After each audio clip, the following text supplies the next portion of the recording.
Повлекување од председателската трка и забрана за извршување на јавна функција бара опозицијата од кандидатот на ДУИ Бујар Османи, кого го обвинуваат дека работи спротивно на интересите на своите сограѓани.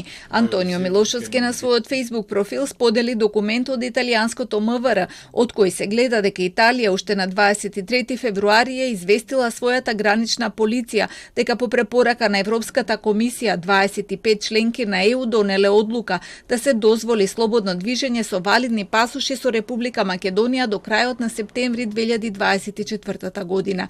Оваа одлука не ја прифатиле само Грција и Франција, пишува Милошовски. МВР на Италија во дописот напоменува дека одлуката е донесена заради заштита на правото на слободата на движењето, а за периодот после крајот на септември граничната полиција дополнително ќе добие инструкции како да постапува, но Османи ова го премолчал.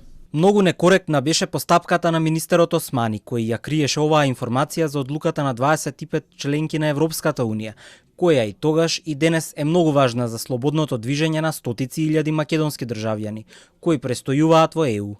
Врв на оваа негрижа беше тоа што на 6 февруари амбасадорот Весел Мемеди направи скандал со доставување на официјална дипломатска нота до италијанските власти, во која патните исправи на кои пишува Република Македонија ги прогласи за неважечки.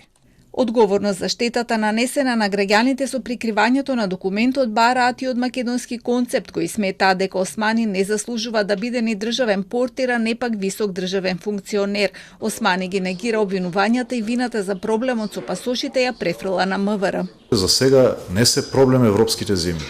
Проблем е што МВР го има сменето законот и ги има декларирано нашите пасоши за неважечки. И граѓаните не може да ја напуштат нашата граница.